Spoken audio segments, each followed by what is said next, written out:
I call Jim Allister. Mr. Speaker, I will strive to be shorter than Ms Woods. I hope I don't drive some of you to drink. That's some of the things I might have to say, but here goes. I do have to say that the two landmark components of this bill, namely extended opening hours and the assault on Easter, I cannot support. There are elements of this bill in the subsidiary matters which I think are deserving of support. I think the clauses dealing with the vending machines is very worthwhile. I think the tidying up the issue about sixth form formals is a necessary move. I think the alignment of entertainment, the ending of entertainment, the ending of sales is important. I think the delivery to minors is an important issue, though I noted Ms Wood's interesting point about how you enforce that. I think the measures about off-sales advertising are right and necessary.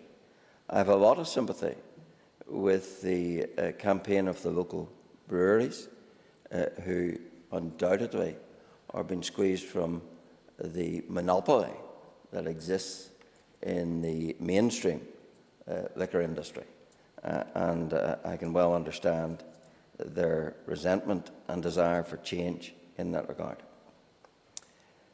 But fundamentally, when we come to the issue of extending drinking hours, what we are talking about is that every pub, every club in Northern Ireland should have the right to be open every weekend.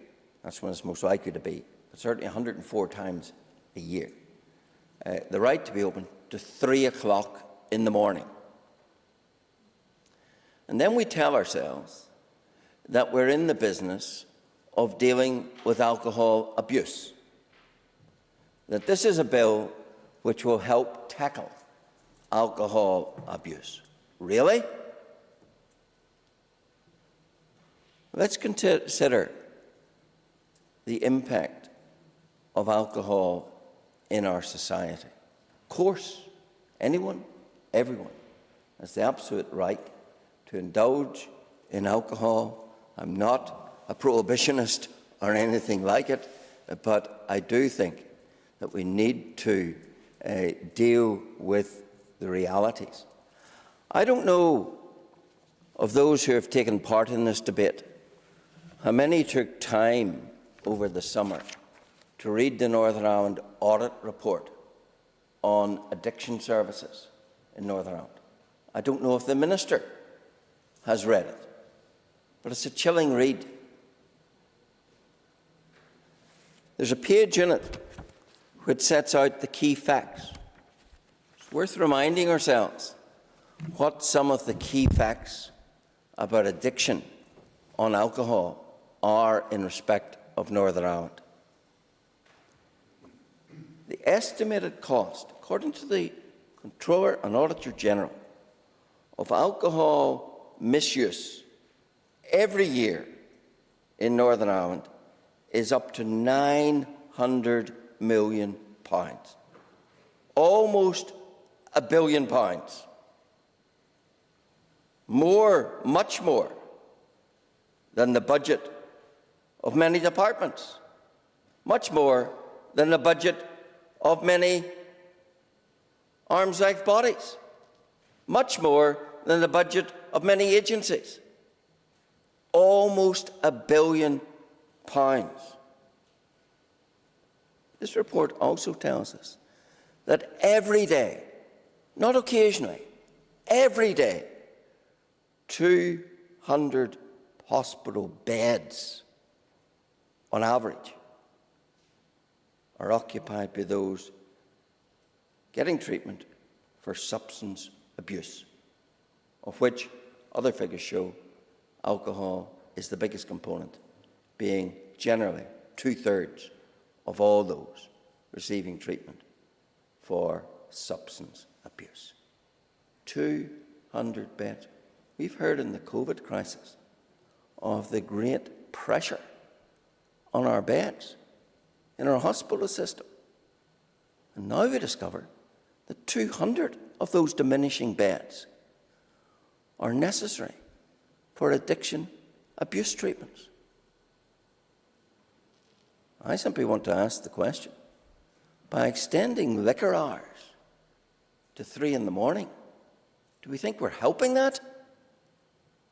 I don't. And then, well, just let me finish this point. Let me remind the House of this. This report shows that in 2018, there were 284 deaths because of alcohol misuse. 284. Many, many times more than road traffic deaths. Almost 300 deaths because of alcohol abuse. And then this House thinks it's right, appropriate, nay, necessary to extend the facilitation of alcohol consumption by extending the hours to 3 o'clock in the morning. I'll give away.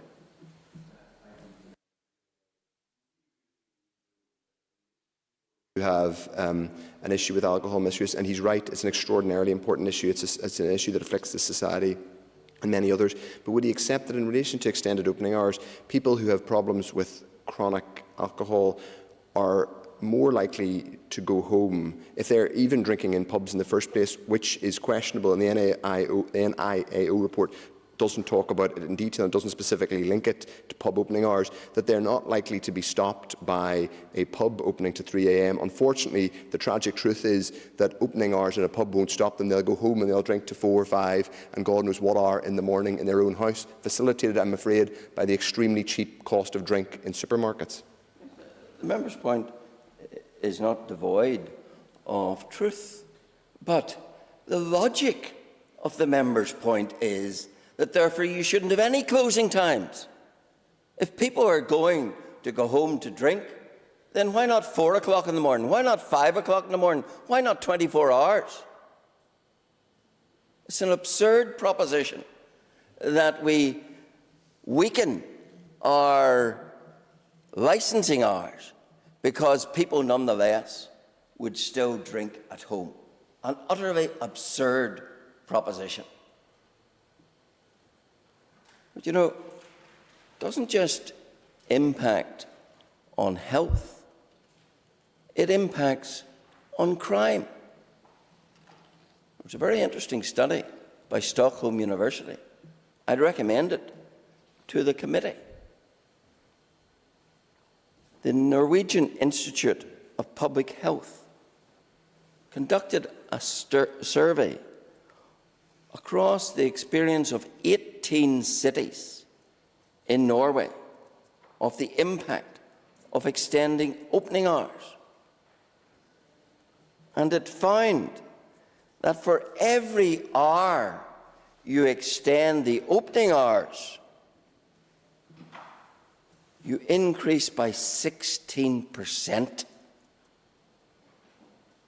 the number of assaults. 16% for every hour.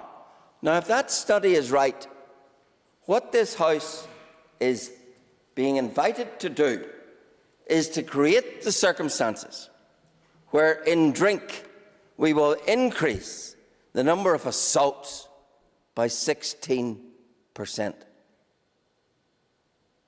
That's why the question that was posed and unanswered in the explanatory document is so important.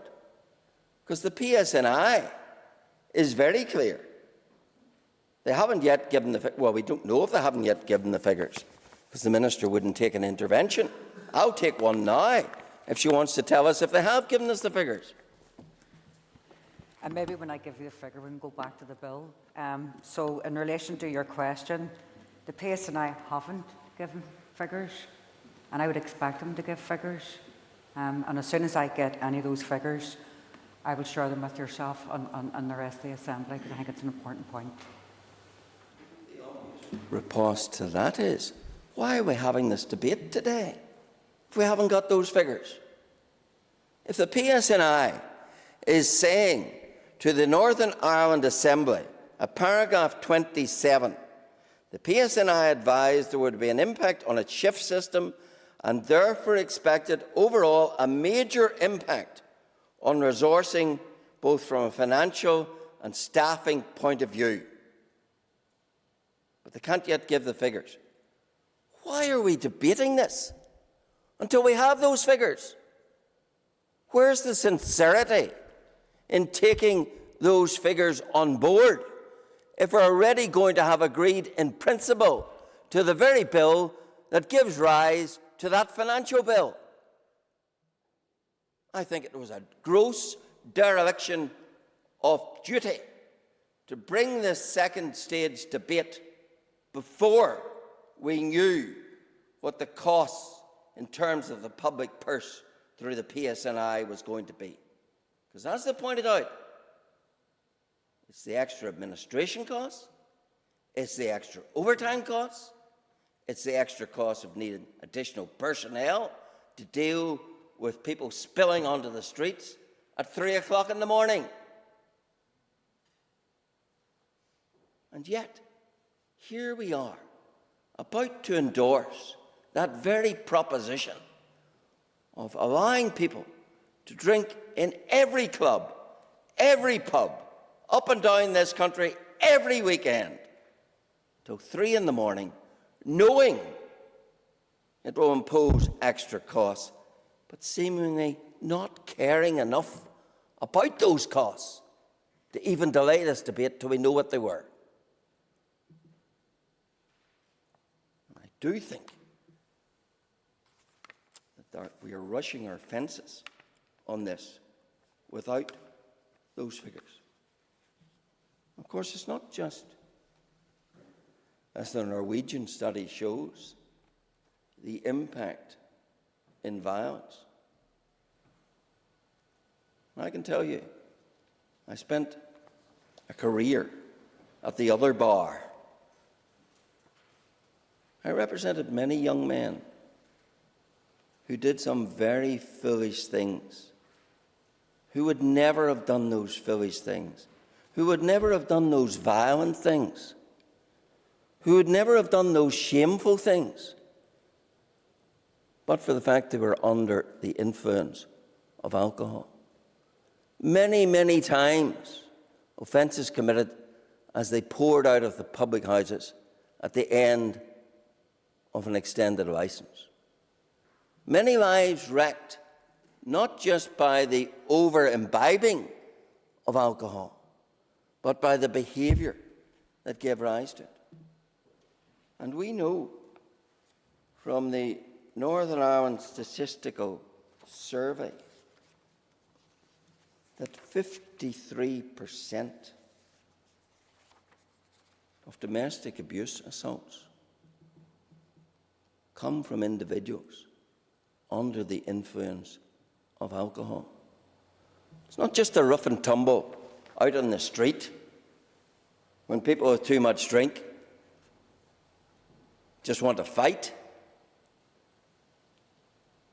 It's the hapless wife, the hapless partner, maybe even the hapless kids at home who bear the brunt. So when we come to the issue of extending licensing hours, I do say to this House, we need to stop. We need to pause. We need to ask ourselves the question, do we care about those people? Do we care enough about those people to ponder whether it's right to increase the facilitation of the availability of alcohol through our clubs and our pubs? Yes? Thank you. Thank you. I mean, Would the member address the Mr. Speaker? Deputy Speaker, I operated a bar in Belfast city centre. I can go back to the police and the records are there. I never seen violence within that bar because it was a strictly well-run establishment, and there are publicans out there that will run their establishments with an iron fist, believe me, not allowed them to move. So whenever we take the blame for all of these misdemeanours and we blame it on alcohol, you cannot blame it on alcohol which is consumed within a public house under a very strict family tradition of running a bar. And what I have to say to you is a lot of traditional public houses is zero tolerance. Zero. And I promise you, and I'm standing here and I can be corrected, I cannot remember once the police coming to me and saying to me, someone left your pub and started a riot out in the street. Not once. Thank you. I don't dispute for one moment that there are some very well run public houses, that there are some very committed publicans, and I'm sure Mr. Catney fits exactly into that category. But that is not something that is replicated in every case, because the publican, when somebody leaves his premises, cannot be responsible for him. The number of criminal convictions which arise most often arise out in the street. There are fights in pubs, but they're not the generality of what gives rise to prosecutions. But once the inebriated individual leaves the premises, then he's no longer the responsibility, in any legal sense, of the publican. And the publican has no control over him. And it's out there in our streets. We've all seen some of the television footage of the sort of behaviour, loutish behaviour, thuggish behaviour, which sadly takes place when people are in those circumstances. And I don't think you can simply say that this Assembly can utterly wash its hands of that and say, we're only legislating for good publicans. We're only legislating for good drinkers. No, we're legislating for everyone. And we're legislating in the context where we know that there is 53% of those who attack their wives and partners, do it and drink, where we know that alcohol is a causal factor in more than 60 medical conditions, where we know that it's crowding our hospital beds, where we know it's costing our public purse almost £1 billion a year, where we know alcohol abuse is costing almost 300 lives a year. We cannot divorce ourselves from that. We cannot wish that away. And the question is, knowing that, do we then deliberately, consciously decide, let's extend the opening hours. Let's give people another hour, way beyond the normal closing time, of course. Let's extend it to 3 in the morning. And then stand back and say, but we didn't intend there'd be an upsurge in violence. We didn't intend, as the Norwegian study shows, there'd be a 16% increase in assaults. We didn't intend that wives and children could pay the price. Sorry, we're legislators. And the laws we make affect ordinary lives. And therefore, we have to, with great caution, decide whether steps proposed are the right steps or not. Yes, I'll give away. But it was just to clarify and hopefully get some agreement that domestic abusive behaviour is not caused by drinking alcohol, but the perpetrator alone is responsible for their actions. And being drunk is no defence to any criminal offence. Of course, that's undoubtedly so, but it still is a fact that the statistical survey for Northern Ireland shows that 53% of those of the assailants were conducted that under the influence of drink. That's a reality, and we can't duck and dive away from it. So I do say to this House, those are the reasons why I think it is foolhardy and wrong to be embracing an extension beyond 2 o'clock to 3 o'clock in the morning. And if we do that, let's do it with our eyes wide open. And I hope I've put before the House some of what might come within our vision if we do that. That's why I think that pillar of the bill is ill-conceived.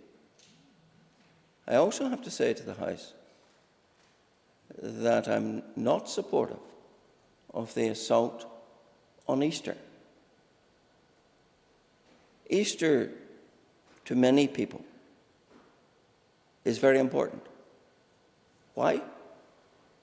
Because without what happened at the first Easter,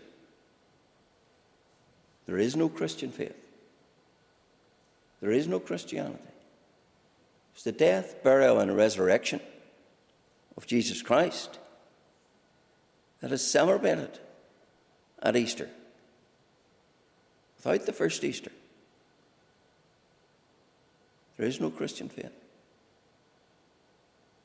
Is it beyond this society to show some deference to those of Christian faith, to whom Easter Sunday is one of the most important days in the Christian calendar?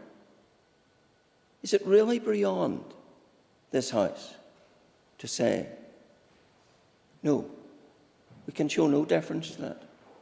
We can show no respect for that, because we're a secular society. Yes, that may well be.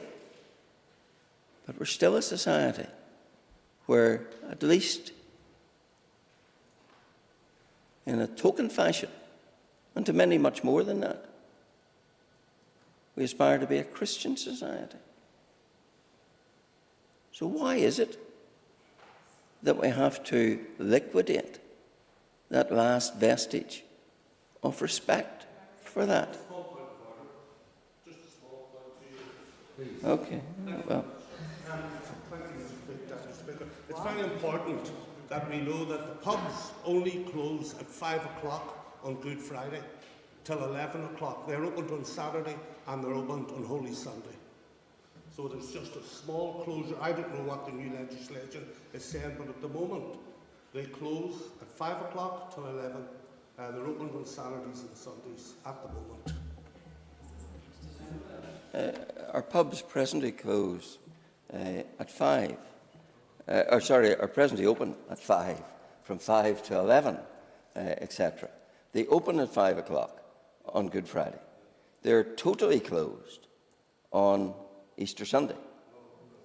They close early on Easter Sunday, yeah.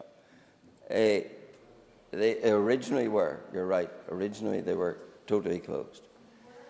But point of order. Deputy Speaker, I fail to see how Mr Allister's personal religious beliefs have any relevance to this debate whatsoever. The legislation is discussing opening hours, and members are entitled to put their views on record when they are allocated a time to speak. I call Mr Allister.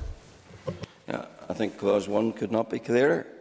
It touches directly. The very first thing it does is to assault the sanctity in terms of Easter.